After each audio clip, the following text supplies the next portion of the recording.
Hey everybody, this is the progress report for this Wednesday, June 8th. I'm really pleased to be back in the seat next to my good friend Mike Farley. I'm glad to be back too. And we're really glad to be back together. I've been traveling for a couple of weeks. I believe Lou D'Alessandro did a show last week and had Pat Long with him. Which is always good.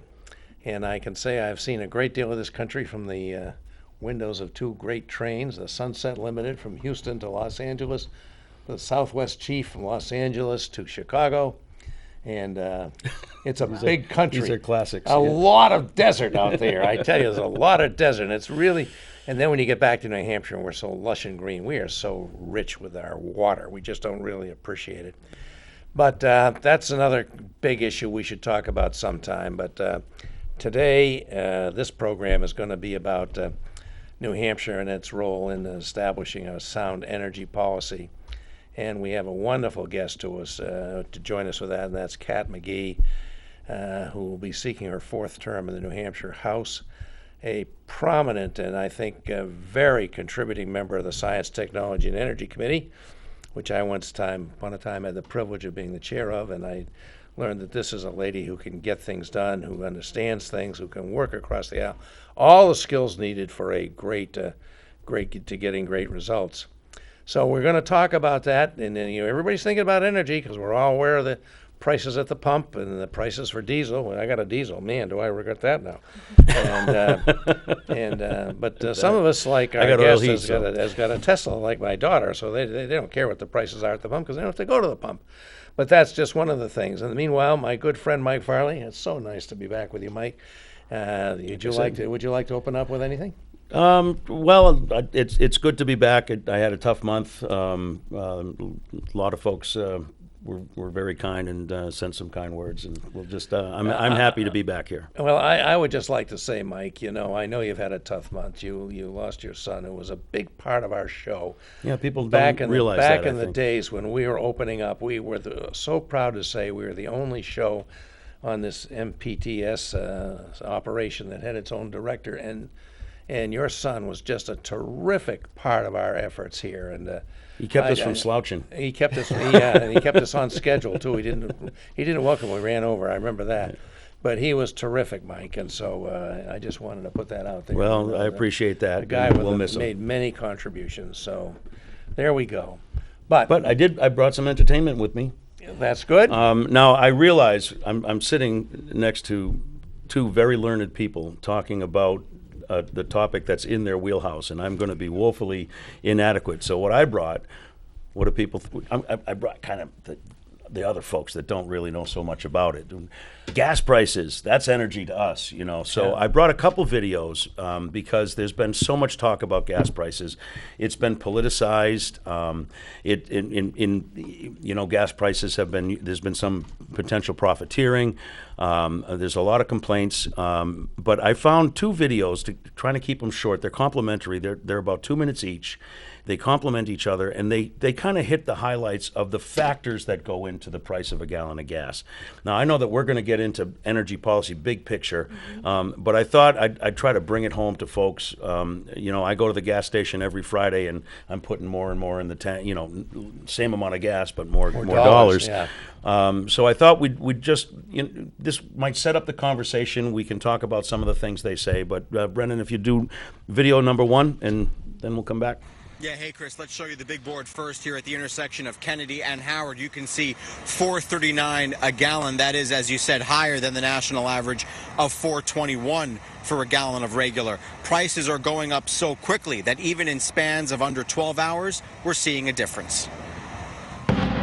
Russia's invasion of Ukraine hasn't brought tanks to our streets, but it has made the cost more to fill our own tanks. I'm paying more and just dealing with it. Experts say that since the invasion, the price of a gallon of regular is up more than 20%, from $3.54 February 23rd to $4.21 Wednesday. Even though the U.S. doesn't import a big percentage of its oil from Russia, the psychological blow sanctions have put on oil markets is disproportionately large. But maybe more like 90% of the recent increase here in the last week is because of Russia. But prices were already going up. After they hit a pandemic-induced bottom of 193 April of 2020, demand has increased faster than supply.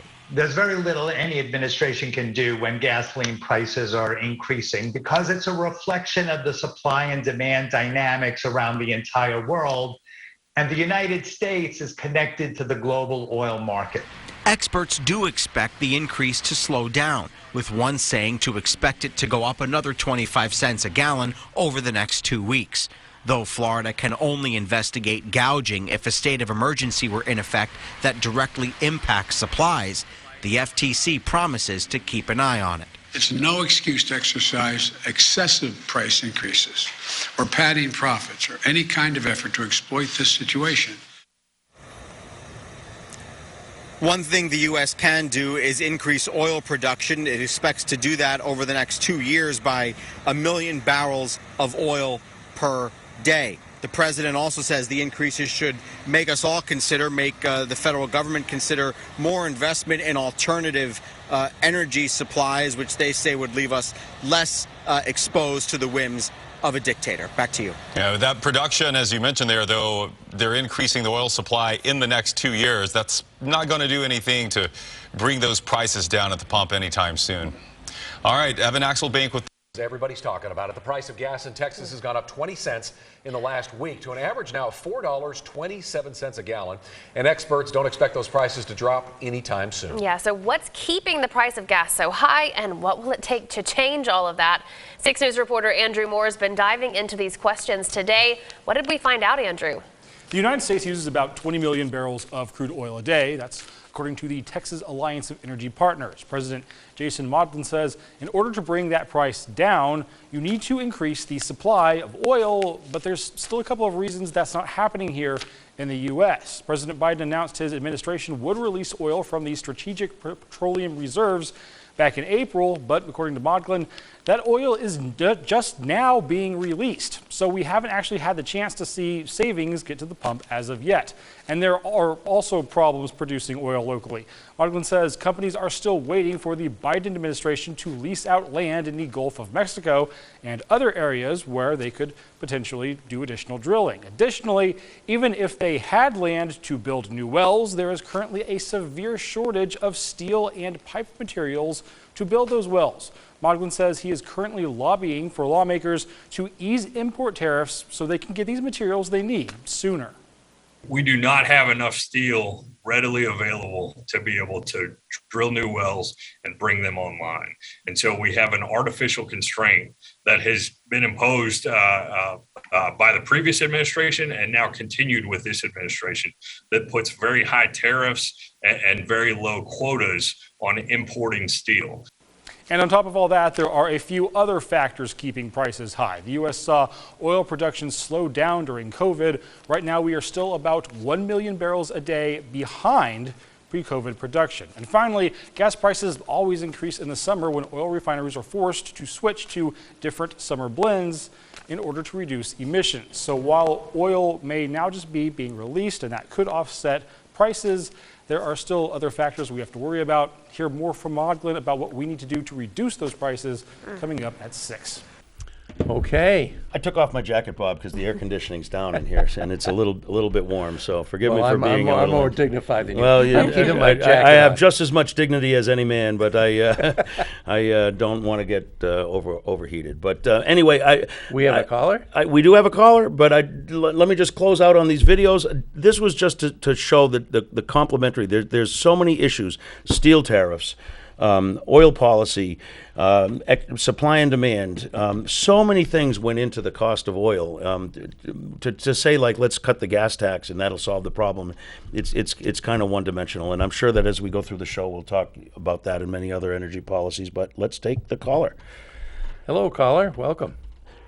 Go ahead, caller. You're live on the Progress Report. Thanks for holding on for us. Sure. Go ahead. You're live on the air. Oh, hi. Yes.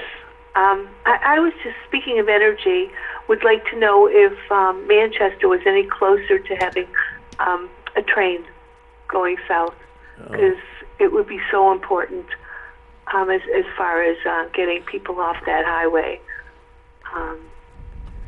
haven't heard a lot of talk about it recently, but I'd like their opinion. Well, you've certainly called the right place. Thanks very much for the call. We've got probably the world's foremost train and energy expert right here sitting next to me. So, Bob, why don't you field that call? Well, Carl, you make my heart warm with that comment. I've just spent 2 weeks traveling on the Amtrak trains, one from Houston to Los Angeles to Chicago. It beats the hell out of driving, and I would say, given the fact that every airplane you get on is jam-packed full and a miserable experience, it beats the hell out of flying. So I am so anxious for this to happen, but we don't, I think, have any particular insights into that particular issue. But I certainly intend to be a vigorous advocate for returning passenger rail to Manchester, Concord, the Capital Corridor project, and I'm glad you're glad with it. We'll do a show on this. We'll do a show, and you can call, and we'll get an expert to talk about this, because it's been a difficult thing. Manchester, the greater Manchester area, is apparently, from what I understand, the largest urban area in the country not served by any passenger rail, whether it's Amtrak or it's MBTA or whatever it is. No service at all, and we have a long history of, rail service, passenger service, not just freight service, to Manchester and beyond. It's a whole interesting history. And it is a way to save energy. It's a lot less demand of energy to move goods and people by rail than by private passenger cars, unless they're electric. So, well, and there was actually a bill in the House this term that was seeking to pass a law that the state was not allowed to spend any state dollars. Yes, I was very concerned about that, but it did not become law, right? Right. It didn't make it all the way through. It didn't make it all the way through, but the fact that it made it through the House was very distressing. Mm-hmm. Well, I mean, I have never understood for the life of me how rail transportation is breaks along Republican Democratic lines. Why is the Republican Party opposed to rail transportation? I don't understand that.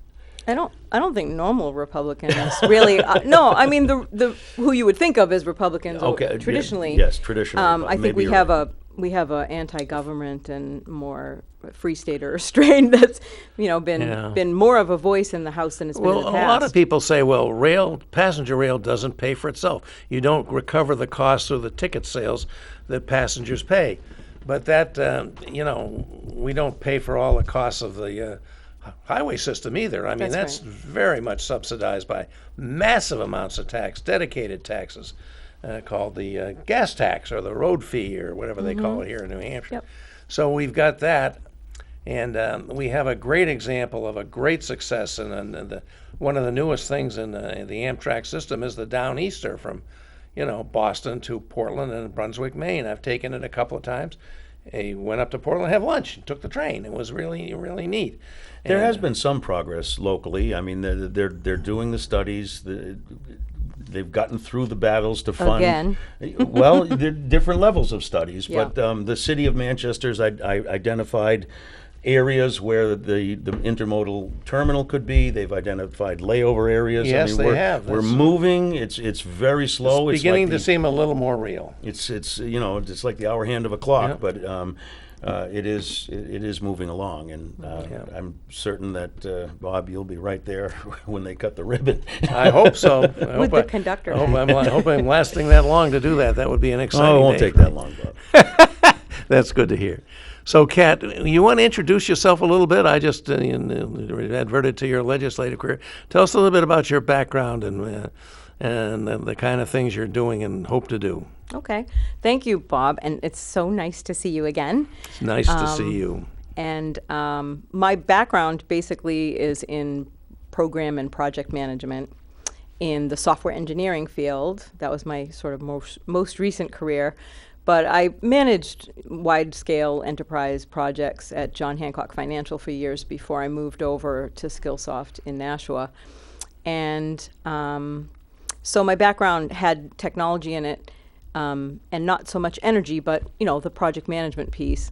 And my first dipping of the toe into the regional energy market and looking at what was happening in New Hampshire for energy was when the Ned pipeline was going through northern Mass, with a spur that came through my town of Hollis. So I it, remember that it one, yeah. bifurcated my town. And they saw a lot of open space because we had all been investing over the years in conserving certain portions of the town and trying to maintain the rural character because we're very agricultural there. So there was a, I got involved in that, and what that resulted in was me starting to attend the Office of Energy Planning's public hearing sessions. I ended up going up to testify in Concord in Senate hearings for the Kinder Morgan, Kinder Morgan hearings, and I ended up going. They were the big sponsor of this. It was their project, yeah. And then I ended up at the Public Utilities Commission as well because I'm just that kind of person. There were a few of us, who just were really interested in the interworkings of the processes. So, getting familiar with those things, and I have a husband who was at Los Alamos for years as a nuclear engineer who was very interested in clean energy as well. And I just thought it would be interesting to have somebody with the perspective of just trying to solve the problem and figure out, how we could do it with the least expense. Because I think energy is a place where you can waste a lot of money if you don't make good decisions. Yeah. So I thought that if you have clear thinking, maybe you could contribute to the conversation, because it seemed like we were being sold different bills of goods by different people. And, the average person doesn't really know which answers are correct, right? So if someone says to you, you need this, Well, you can't say no. In New Hampshire, the legislature at least doesn't have the kind of staff that can digest what's coming in. Right. And at least in my experience, the lobbyists were often the experts on whom the legislature relied. Mm-hmm. And I mean, I think that's still true. That's a recipe for real trouble, It can be. I guess it's the New Hampshire way, but you know what I'm saying. I mean, we don't have a real. We have very good, very talented, very dedicated people in the House, and we have a lot of them. So there's a broad spectrum of expertise. Yes. But these companies come in and they know what they're doing, and they have an advantage over the people that they're making their presentations for, don't they? Yeah, I think that's probably true in government all the way up and down. And I think it's up to the people who serve to try and figure out how to take in the information that they're receiving in the hearings and parse it and then discuss it and try and come up with the best solution, because we get evidence from all sides in terms of lobbying. We have public entities that lobby that play, like Clean Energy New Hampshire, Ceres. There are people who are lobbying for their own interests because they're small solar companies, that kind of thing. So we get all kinds of people coming in front of our committee to try and tell their side of the story, and that's always been the way the legislature is supposed to work. I think the thing that was a departure for me in this session, in sitting in the hearings, is seeing that there was a sort of anticipation to get the hearing over with, not just in our committee but in other committees, because the bills were already decided, and that is not how government is supposed to work. So that, I think, Really? was very disappointing to me. Well, that's actually surprising to me, because I can't say that I ever saw that where there was predetermined outcomes and it was just a show hearing. I always got the impression that the decision was yet to be made. I agree with you, but I think we had several bills in the first year of the biennium that would not pass the smell test. They were having contentious hearings, like HB 20, which was an education bill, not an energy bill. But so many people were interested and came out that they ended up putting it in the trailer bill of the budget.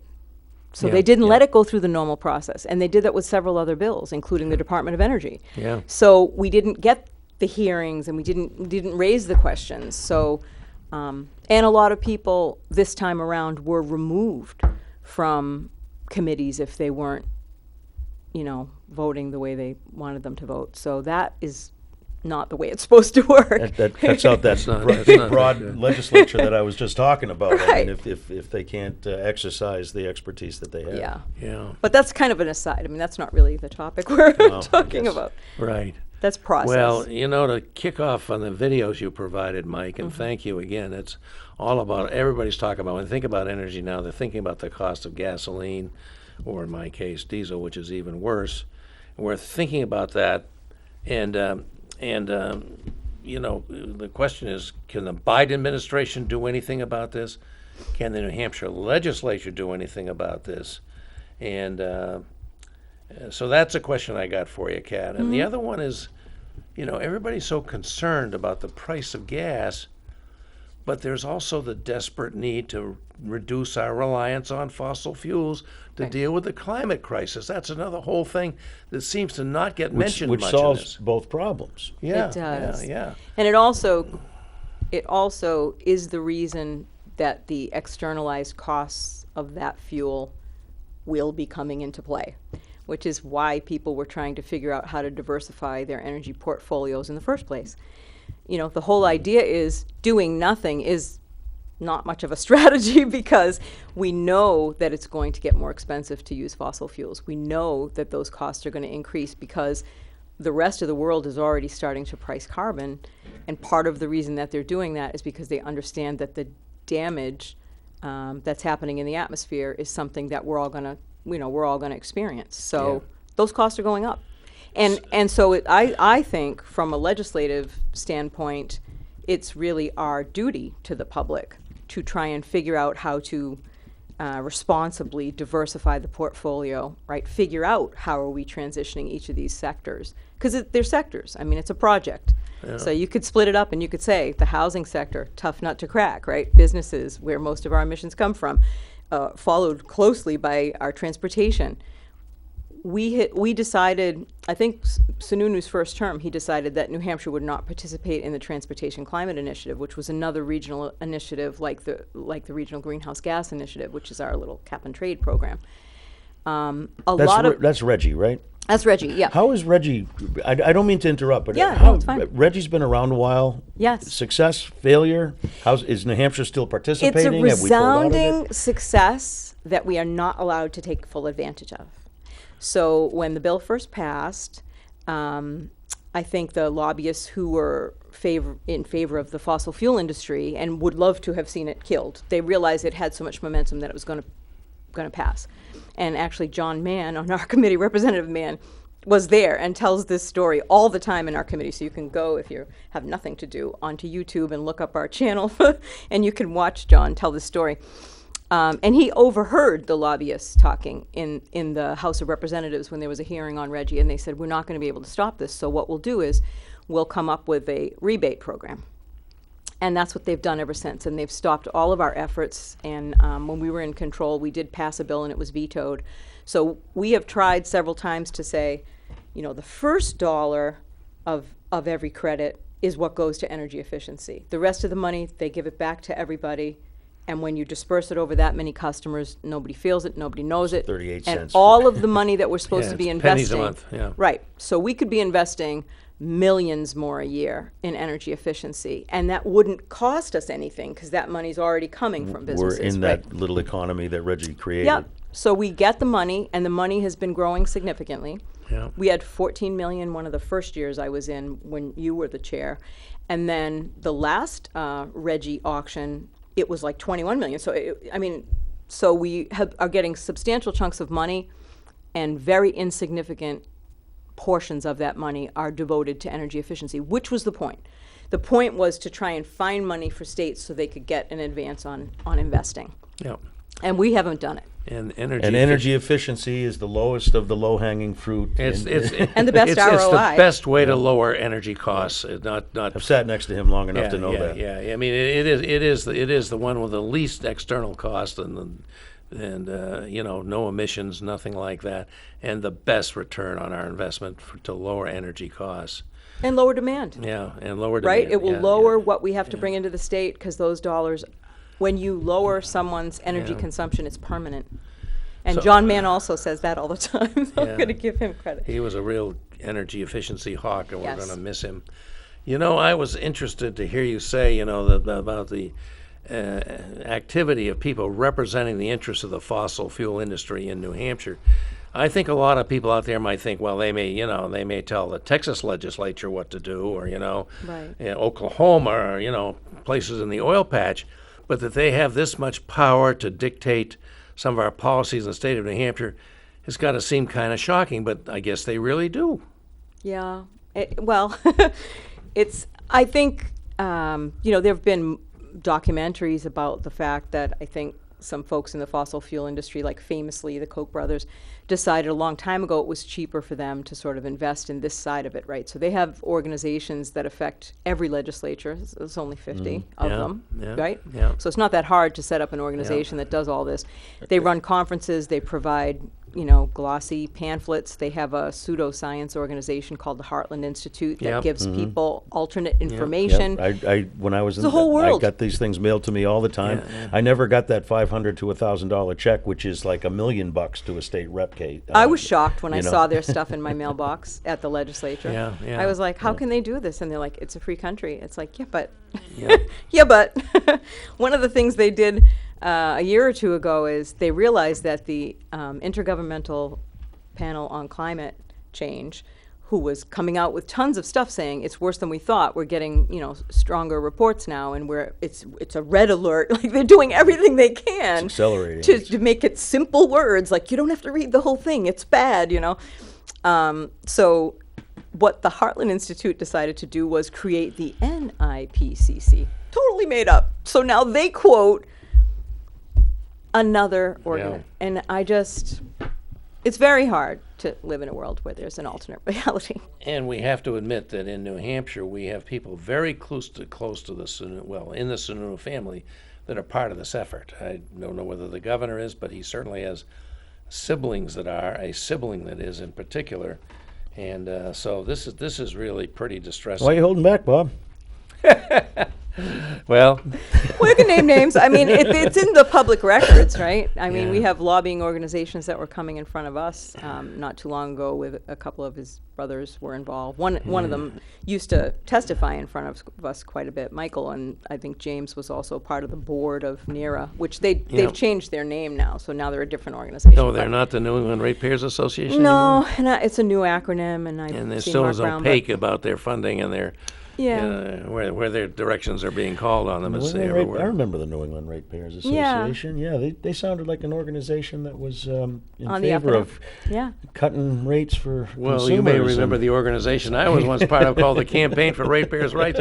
We actually represented ratepayers. It was quite unique. Yeah. And it was a New Hampshire organization, not a mailbox office down on Newbury Street in Boston, Massachusetts, with a highly paid guy from whence we do not know. But that's the kind of thing that we've been dealing with. So, Kat, you've been in a tough position up there. You've been in the minority. I hope that's going to change this year because you're going to seek re-election. And I think we have I'm very hopeful, listening to what Chairman Buckley said, that may change, and maybe you'll be the chairman of this committee, and maybe you can actually have a lot more fun and get more done than you possibly can, even though you're very effective at what you do. So what about where does New Hampshire stand in advancing good energy policies, and what needs to happen to have us, be more proactive in meeting goals for renewable energy, energy efficiency, and things like that? Well, first we need goals, because we've been prohibited from the bills that we had where we said that New Hampshire should set goals like all the other states in the region were killed. So the idea of us acknowledging climate change is a problem because it has become political, to your point earlier, which is a very unfortunate place for I think the public to be.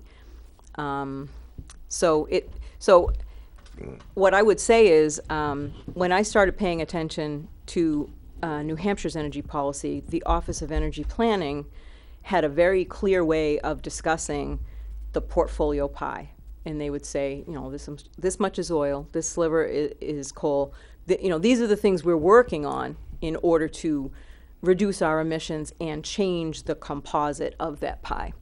And I thought that was a very smart way to do it. Anyone can understand it. You can pick your goals, you can pick your strategies, and really in government policy, that's all it is, right? It's choosing a strategy and then following that trajectory to gain whatever you're trying to gain. Since we've been going the other way, what we're doing in effect is, I'll just give a couple of examples.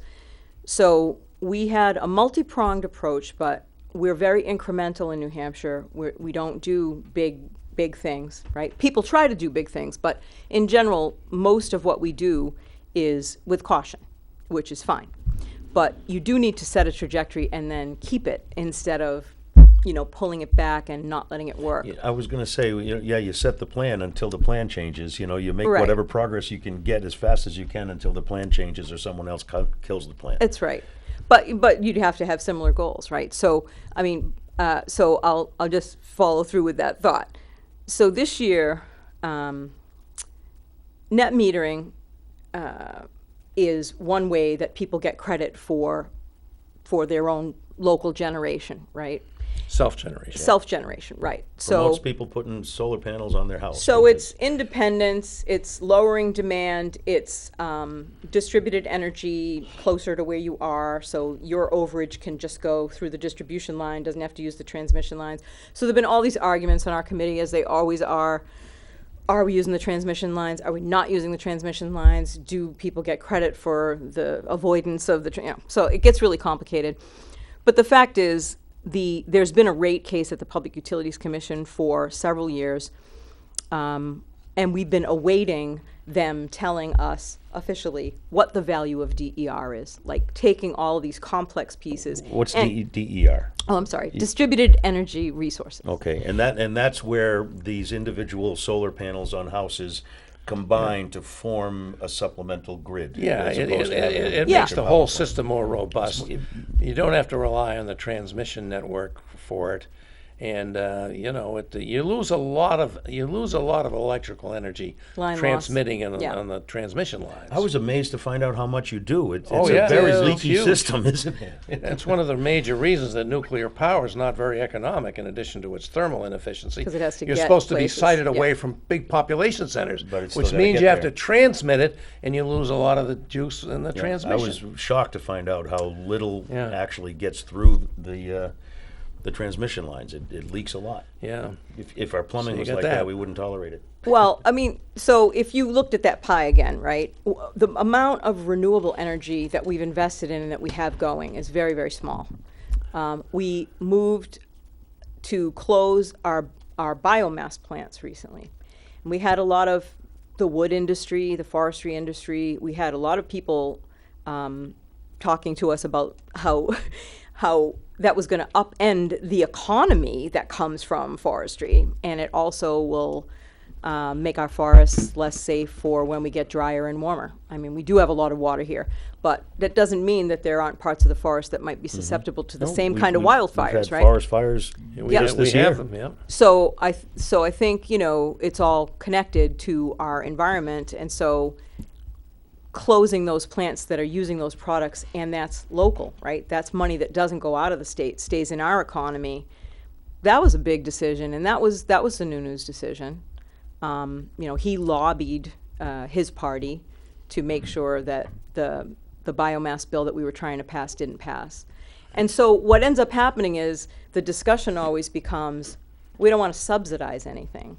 And Chairman Bowes, I sent him something the other day, the current chair of my committee. He said to me, well, I'm not aware that the fossil fuel industry gets any subsidies. Oh my goodness. And it's like $650 billion a year we subsidize. So I sent him a link of someone talking about that. And it's like, well, it seems to be whatever you choose to think, but. Well, you never heard of the oil depletion allowance, or you pay them for depleting the oil on the ground? Right. Deduction of intangible drilling costs. You never heard of those things? Well, I've never heard of those things, Bob. but to bring it back to the reality, though, one of the reasons I wanted to do this work is we all have our personal likes and dislikes, but you have to keep the lights on, right? You have to not kill people from omission like they did in Texas, right? You can't be so stupid that the system fails. That's the thing that's bothering me, is that we don't have, that's the argument for voting for Democrats. Yeah. Is that Democrats still try to bring systemic solutions to the problems. We look Yeah. at everything, Yeah. whether it's funding education, whatever it is. And these guys do not. They just keep saying, we don't want to spend any money, and we're going to save you money. And it's like, at some point, there's a break point there. Like, you're not saving us anything. It starts costing. Yeah, exactly. And that's where we're at. That's where we're at with energy, is that we have robbed through, we passed 9 bills out of 25 that came to our committee this year. When you ask about advances, the places where we made advances, none of these were ambitious bills. A lot of them were destructive bills. Some of the destructive bills were killed and sent to interim study in the Senate. So we didn't have a very productive year. But you stopped some bad stuff. We stopped some bad stuff, and we saved the energy efficiency funding and turned the spigot back on, so the weatherization companies that were affected by 549, that was a huge thing. I just want you to know, not very robust funding, but what was available? I spoke on the floor on that, you know. Did you? I did. And I took it away from Peter Somsich because I knew it needed to be an impassioned plea. And it was 343 to nothing. It was the only unanimous vote in the House in 2 years. Really? So, yeah, it was pretty cool. That's cool. Well, what Very I did, unusual. You know what I did? The Democrats didn't want to go along with the bill because what they were saying was, trust us. They were saying, we need this vehicle to go to the Senate. They're going to fix it there and turn the money back on. And people were like, this is a horrible bill. We don't want to vote for it.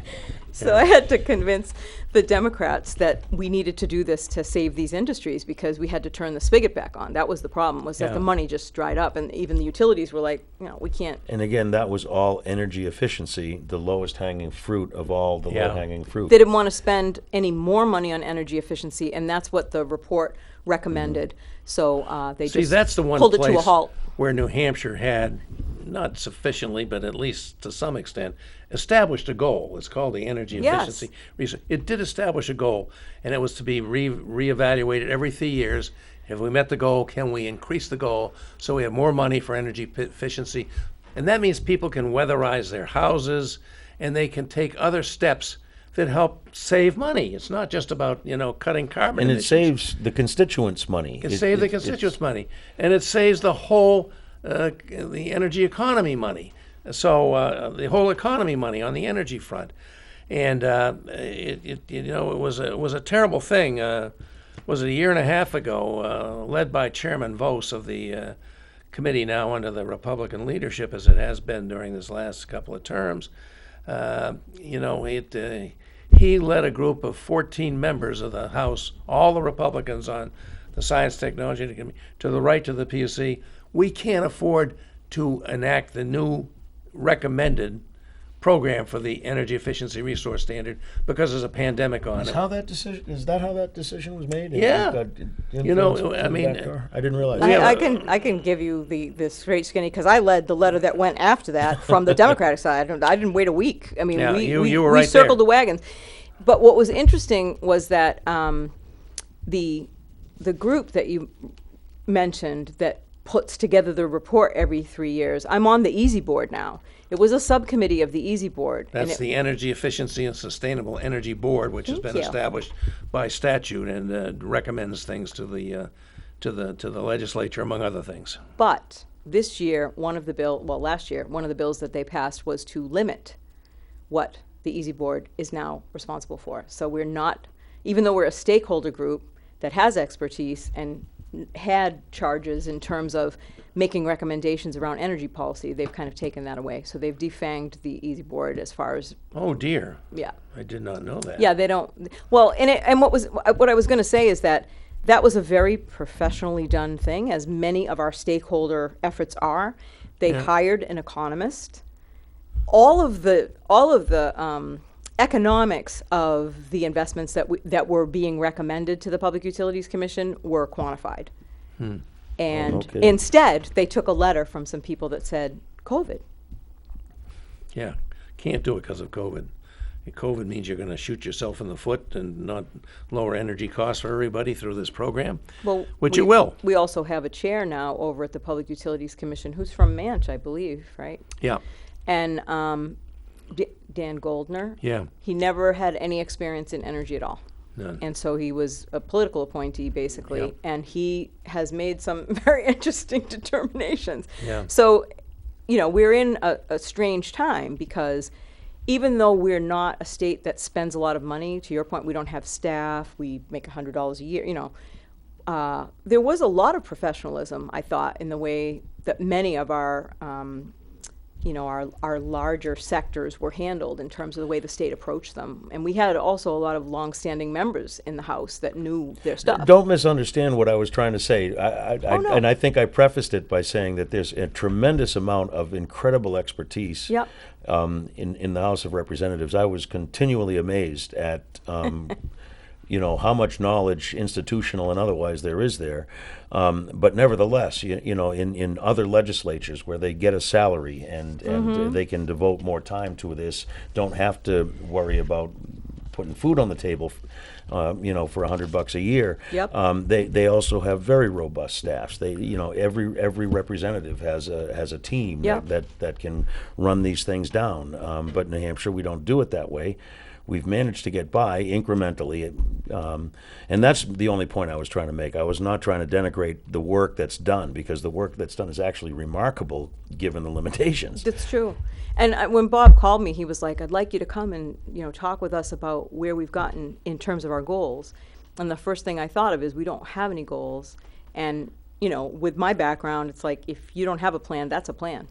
And that's, I think, the thing that is disturbing to me, is that energy is really too important to not have a plan on what are you doing in each of these sectors. And what we're seeing is when you make it harder for people to earn credit for doing local energy, then the projects don't become economically viable, then the vendors don't want to deal in the state. It's a race to the bottom kind of thing.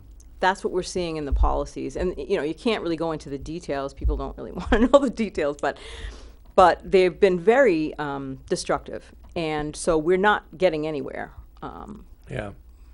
Yeah, it's always distressing to me to hear the statistics about where New Hampshire ranks as against the other New England states on advancing energy efficiency, advancing renewables.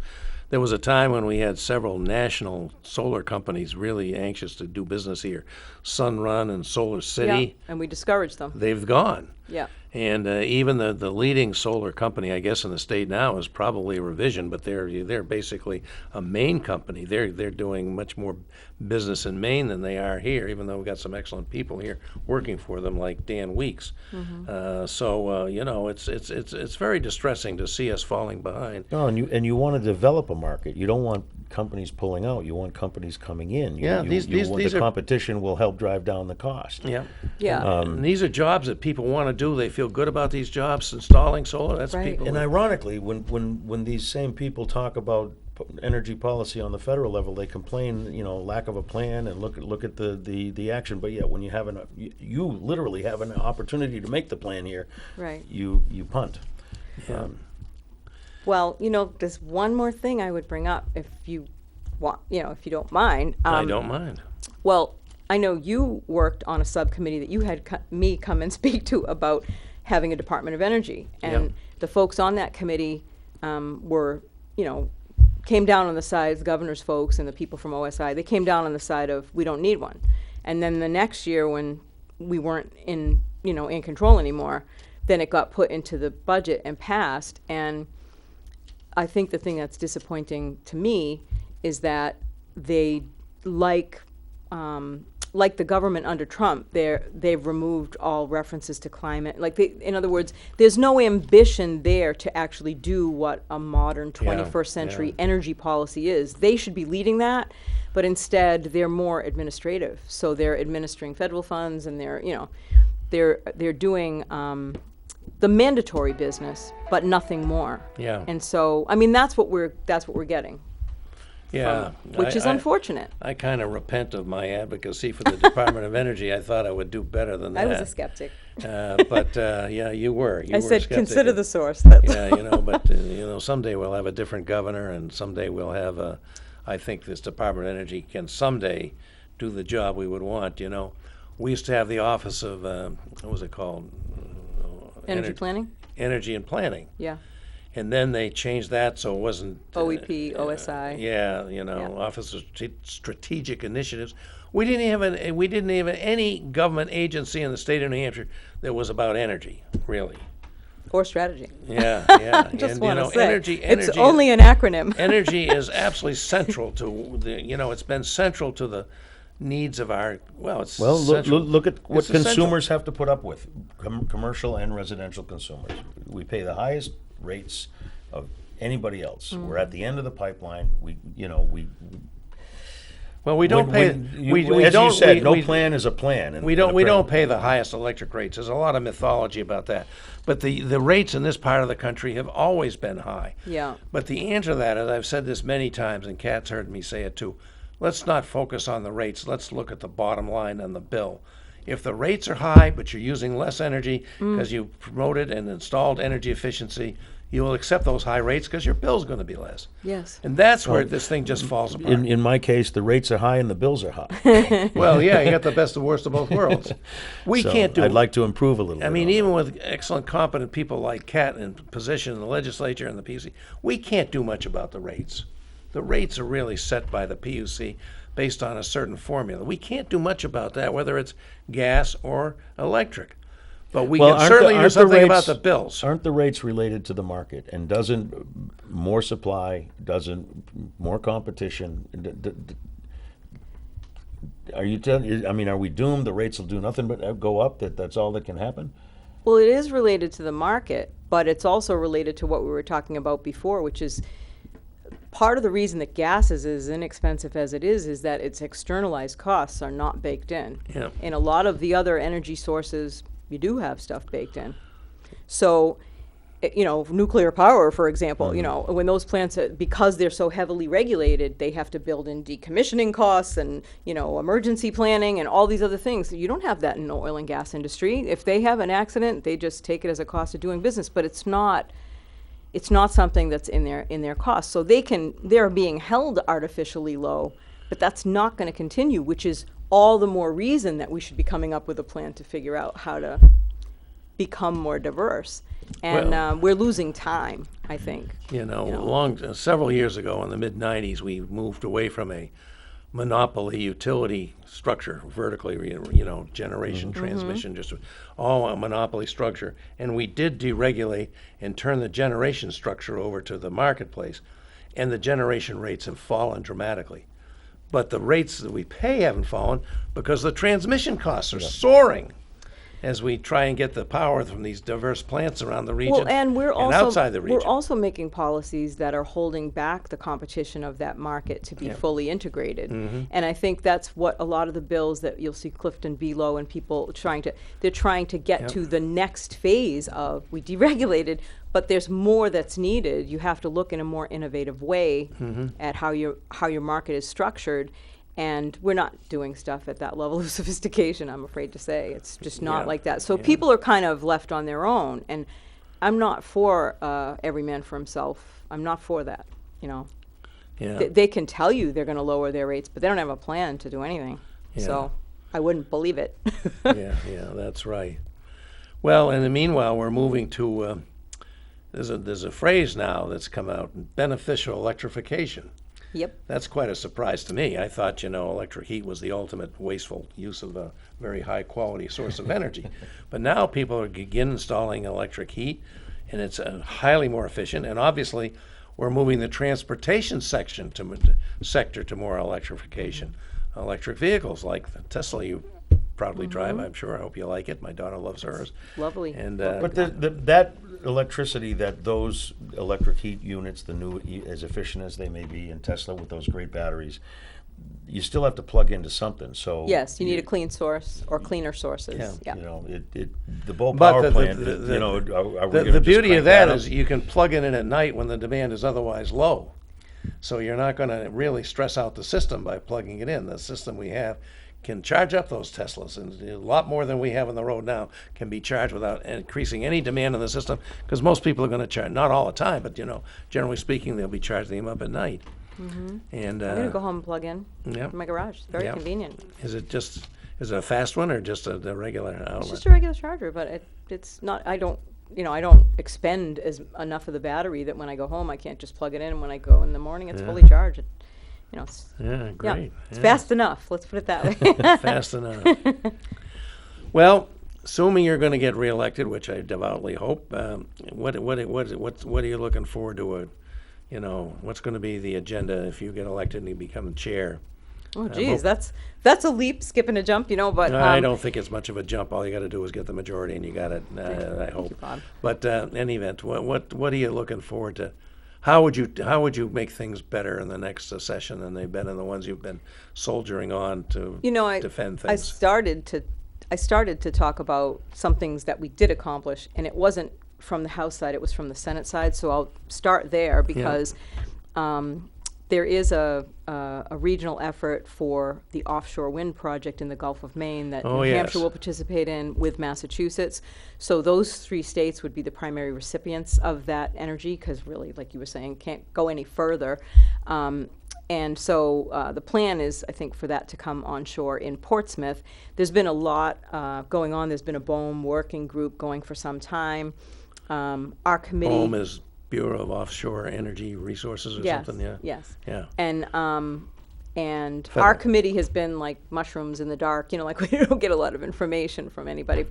Initially, I believe it was the Office of Business and Economic Development under Taylor Caswell that was actually involved with that when there wasn't a DOE. Now there is a DOE, and a bill was passed to add a Department of Offshore Wind. So there's going to be a dedicated department within the Department of Energy that's going to be working on that project on behalf of New Hampshire. So that's a big thing. Like, that's an innovative thing. And so that would be positive, but that's 10 years away. So that's something that's just in the pipeline. And I think what I would do is I would be proactive about going out and talking to the leadership in the Department of Energy about getting a plan. Because we do have people... Talking about the U.S. Department of Energy? No, our Department of Energy. State Department yeah, our of State Energy. Department of Yeah. Energy. I mean, hopefully we'll have a different governor, too, because he's just not pro any type of innovation. And I think the 10-year strategy report that the Department of Energy, by statute, every 3 years, I think it is, just like with the EE, they have to update it, right? So that was on this new Department of Energy, and they were all like, oh, balls in the air, we can't do anything. So they said it would be out in December. Still haven't seen it. But they took public comment last summer. And I put in public comment, but instead of, I'm on the Easy Board, so we had an Easy Board submission. And I knew other people that were submitting. So I didn't want to reiterate all the things that they were talking about. So I just listed 4 or 5 large things that I thought we should be doing, like setting a goal so that we could meet the goal by the policies. Like, let's do that so we know what we're doing. And so I listed a couple of things, but in that, I had read an article in one of my husband's science magazines that was on international finance and how climate change investors or people who were investing are now factoring climate change into their investments internationally. Yeah. And so what they were saying was not disarray is the most costly thing. So if you don't have a plan and you don't know what you're doing and you're just letting, whatever's happening happen, that is the most costly track. Yeah. That is what we should not be doing. Yeah. So that is what I would be working against. I would be trying to figure out, Chaos and disarray. Work against that hard. Right. Yeah. Things work if you let them. That's my saying that I wrote, raised my child, and, I say it all the time. But things don't work if you get in the way as well. Yeah. So, well, I'm really glad you brought up the prospect for offshore wind, for which the potential in the Gulf of Maine is apparently absolutely enormous. It's huge, yeah. Whereas, here in New Hampshire, we practically cannot cite any land-based wind turbines anywhere. The opposition has been fierce to that. The local opposition, I would say NIMBYism in many cases. But that's true. We have a few, but we probably won't be citing any more, certainly not any of any significant size. So we have to look to our offshore waters. But there is some opposition there too, isn't there? And why is this taking so long when we know Europe, Denmark and Germany and others are, they've got these giant offshore wind turbines spinning away, producing low-cost, emission-free electricity. Yep. What's wrong here? There's a lot of people that are far more innovative, but that's, again, planning, right? Yeah. If somebody says, this is what we're doing, if you don't say, this is what we're doing, nothing is going to, no one's doing anything. And what is happening here is, as was mentioned to me recently, this is happening. This project is happening with or without New Hampshire. And we are better off in our hearings, you know, with Senator Waters' bills. Yeah. He was like, you know, the work is happening. The federal government is behind this. They're looking to optimize wind around the country, right? So they're trying to catch up and make us more energy independent. Yep. So, so I think that's often how projects happen in New Hampshire, is that something falls on us, or the federal government says this has to be this way, because we're not very innovative, you know. Yeah. But it's going to happen. So I think the holdup is nobody knew what to do, and nobody was going to do it alone. I think doing it as a tri-state consortium is probably a good way for us to get Well, I involved. would think so. Like We the don't- old megabucks, huh? Yeah, exactly. We don't have much coastline compared to Massachusetts and Maine, so we ought We're actually poaching off them a little bit, aren't we? to. We should. My understanding is, though, that there's a location in Portsmouth that is ready for the for EverSource and for the onshoring of. That would be the electric- connection, yes, everything comes yeah. in, and so I then think it would there's get there's distributed already a from there. plan. I mean, I haven't seen it, but Well, there's a nuclear plant on our seacoast with plenty of transmission capability, because there was supposed to be 2 reactors there. There's only 1, so we Yeah. have some infrastructure there for cable coming in and getting into the grid that Yeah. way. And Portsmouth, a deep water port, it could certainly support some of the support structure, but there's going to be a lot of competition for that from places Yeah. around the Gulf of Maine that are not in New Hampshire for sure. yeah. So we got that. So what's it look like coming up? How's your campaign going? And are you still having fun doing this job? The I filing am. period just opened, Bob. Jeez. I signed up today. Did you? I signed up today. Good. You know, prospects are good. I can't imagine. I can't imagine having more fodder. Yeah, you had a lot to talk about. I mean, there's been lots of crazy stuff going on. And as I said, there's a lot of extremists right now in the House, you know. Yeah, there really are. We've got Free Stater leadership. It's called A Libertarian Walks into a Bear. I hope you read that book. I have read that book. quite I have people in that book on my committee. Really? I do. How fortunate no of you. kidding. I do. Oh my goodness, It's a that's lovely that's time. really something, I tell It you. is really something. It's like Yeah. celebrities. We had the author on here. It was a great show. We really Yeah. appreciated it. Well, we're about to the end of the program, Kat, and I want to thank you so much for coming in from Hollis. I want to thank you for serving in the legislature, where you are really a great contributor, and I want you to be the chairman of the committee, so we got to get out and vote for Democrats so that you can do that. Thank you, and Bob. then things will start moving, because you couldn't have a more competent and thorough and informed member of the legislature than you have in Kat McGee, and I. A real project manager. Yeah, that's pretty obvious. She gets things done. She's one person that's taken a bill I thought was absolutely doomed and saved it just from her own efforts, with the help of our consumer advocate. I remember that. The statewide energy data platform. Data platform. That was really a. That's moving forward, you know. Yeah, that's really very It's going to strong stuff. RFP and the council. It's too arcane for most of our people out there. Pretty cool, though. And we've been pretty high level here, folks. I hope not too high level. But the bottom line is, we got to move forward. We've got to have people like Kat in there, so we can do the real work of reducing our energy costs, which is to reduce our demand for energy, so we don't use so much. And save the If planet you don't doing use it. a kilowatt, you don't have to pay for that kilowatt. It's called a negawatt, and we need more of them. And with people like Kat, that's what we're exactly going to get. So thanks again. Yes, thank you so much for having me. You Appreciate bet. it. See you next week, folks.